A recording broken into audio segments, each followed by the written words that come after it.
My parents sold their house of 30 years and handed every dollar, $650,000, to my brother as a wedding gift. I barely had time to process that betrayal before the next one hit. When I refused to evict my tenants so they could stay with me for a while, they showed up at the property with suitcases pounding on the door like they already owned the place. That was the moment I realized they weren't just crossing a boundary, they were invading my life. And what I did next left them stunned in a way they never saw coming. I should probably start by telling you who I was before everything snapped. My name is Nora, and for the last 8 years I've built a small but thriving interior design and custom furniture studio out of sheer stubbornness and sawdust. Most days you'd find me in a linen shirt, jeans, and my worn leather apron hair tied back sanding down walnut boards while the workshop heater hummed in the corner. It's the kind of life people underestimate until they see what those hands can make. And maybe that's always been my story, underestimated until pushed too far. I grew up in a house where the rules were unspoken but sharp. Derek, the only son, was the investment. I, the daughter, was expected to be understanding. I heard that word my entire childhood. Be understanding when Derek gets the new bike. Be understanding when Derek's summer camp costs more than your entire school year. Be understanding when your brother needs help with college, but you can figure it out. So I did figure it out: 3 part-time jobs at once, eating dollar ramen, stitching together a degree I paid for myself. Meanwhile, Derek's tuition was wired straight from my parents' account the moment it was due. My mother used to say it with a smile, like it was a compliment. Girls just don't need as much help, sweetie. You're stronger.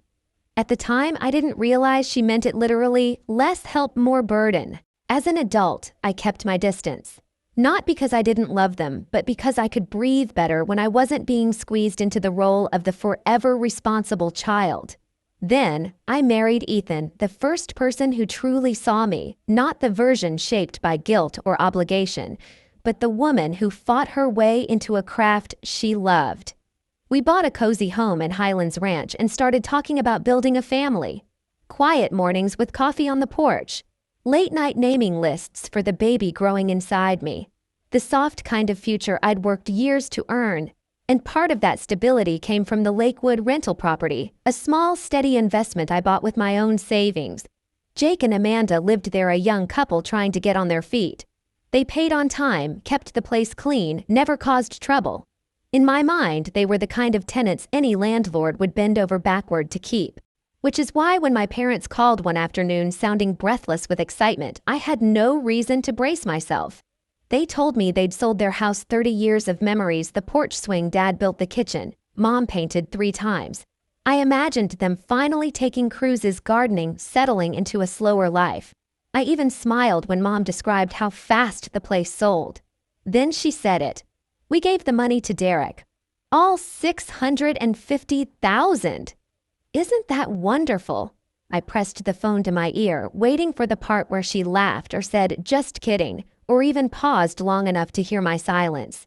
But she kept talking, listing the amenities of the penthouse Derek had found downtown. And then came the line that shifted something deep inside me. "We'll be moving into your rental for a little while. Just tell those tenants to leave." I don't remember what I said after that. Something flat and polite, the kind of response you give when your brain disconnects to protect itself. I hung up and stared at the wall of my studio while the scent of freshly cut oak floated around me, sharp and grounding. My parents had just given my brother $650,000 and without hesitation decided my property, my investment, would become their fallback plan. No request, no conversation.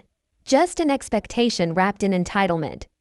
I told Ethan that night. He stood at the kitchen counter, hands braced on the granite, listening without interrupting. "You're not actually considering evicting them," he said gently. "Of course not." The answer was immediate, instinctual. "It's not even legal." "And it's not right," he added. I nodded, but my stomach tightened because I knew what was coming. My parents didn't handle boundaries, they bulldozed them. The calls began the next morning. Mom, first, her voice sugary and fragile. "Nora, honey, you sounded stressed yesterday. We just need a place for a little while." Then Dad, sterner. "Your mother is upset. You should fix this." I repeated myself over and over.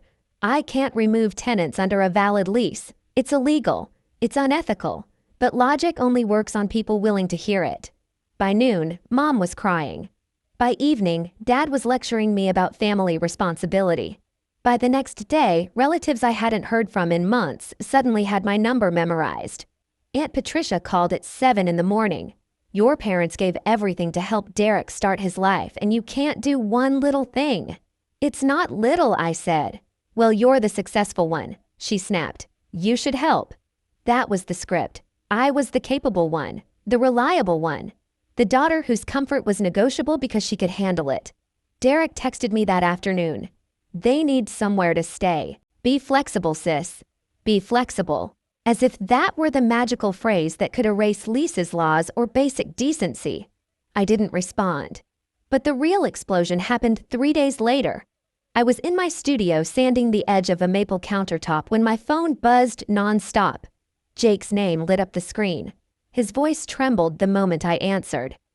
Nora, there are people at the door saying they're moving in. They have suitcases. They're yelling. My heart dropped. Describe them. It's an older couple. They said they're your parents. Of course they did. I told him to stay inside, not to open the door, that I was on my way. Then I grabbed my keys, dust still on my jeans, and drove across Denver with my pulse hammering against the steering wheel. When I turned onto the Lakewood Street, I saw them instantly. My parents on the front porch, 2 large suitcases beside them, grocery bags dangling from Mom's wrist like they were checking into a vacation rental. Mom was pounding on the door so hard the frame rattled. Dad stood stiffly beside her, looking like he was already rehearsing the lecture he'd give me for being difficult. I stepped out of my car. What are you doing? Mom spun around, furious and relieved all at once. They won't let us in. It's not your house, I said. It's family property, she insisted, as if saying it made it true. Dad took a step toward me. We've been in a hotel for almost 2 weeks waiting for you to handle this. You created that situation, I replied. You sold your house. You gave away your money. That doesn't make my rental your backup plan. Mom's voice cracked, switching to her well-practiced heartbreak. How can you talk to us this way? After everything we've done for you. Jake cracked the door open just an inch. Do we need to call someone? He asked quietly. No, I said. Then I looked directly at my parents. But they will if you don't leave. The porch fell silent. The kind of sharp, vibrating silence that comes right before something breaks. And in that moment, I understood exactly what I was up against. Not confusion, not desperation, but entitlement so deep they truly believed my life existed to cushion their choices. They left the porch that day only because Jake picked up his phone as if he were about to dial. Dad muttered something about, "This isn't over." Mom cried loudly enough for the neighbors to peek through blinds, and then they dragged their suitcases back to the car like 2 people gravely wronged. I watched them drive away with a cold, hollow ache spreading across my ribs. It wasn't guilt. It was the realization that this was only the first attempt. By the next morning, the narrative had changed, and I'd apparently been assigned the villain role. My phone lit up before sunrise with a message from my cousin Brandon. I can't believe you'd abandon your parents like this. Then another from Aunt Patricia. We heard you refused to let them stay. They're practically homeless. Homeless. That was the word they chose, even though my parents had willingly handed their entire nest egg to Derek without so much as a second thought. The group chat I'd been forcibly added to, filled with passive-aggressive messages about family duty and honoring your elders. Not one person asked what had actually happened. Not one asked about Jake and Amanda or the legal lease. This wasn't concern, it was a coordinated guilt campaign. Ethan watched me read message after message while I sat at the kitchen island, one hand on my belly. You can block them, he murmured. I know, I said. And I did know. But blocking them didn't solve the larger truth my parents believed they had unrestricted access to my life, my home, my resources. If I didn't stop it cleanly now, it would bleed into every part of the future we were trying to build. Around that time, news about Derek started trickling in. Through my cousin Maria, one of the few neutral voices, I learned that the bank had denied Derek's mortgage application on the penthouse. They needed verification of income, she told me. He didn't have any. Without the loan, he couldn't close. Without closing the deposit, my parents' $650,000 wasn't coming back. Suddenly, their urgency made sense. They'd thrown everything into Derek's dream and now had nowhere to land. 2 days later, Derek himself called. "Look," he said, sounding annoyed rather than embarrassed, "things are tight right now. Brittany and I still need to pay the venue. It's only $18,000. Can you help?" "Only $18,000? As if I kept stacks of cash in the pantry for moments like this? I didn't even hesitate. No. His silence wasn't surprise, it was offense. "Wow," he said. "Real supportive sis." Supportive. Another word twisted into a weapon.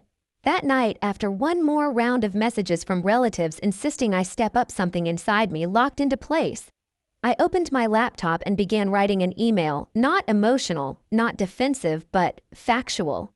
A timeline of events, screenshots of the lease, records of the sale, every detail in clear, undeniable language. At the end, I added one line. "If anyone believes my parents deserve housing more than my tenants do, please let me know when they can move in with you." Then I hit send to 30 people. By the next morning, the group chat was silent.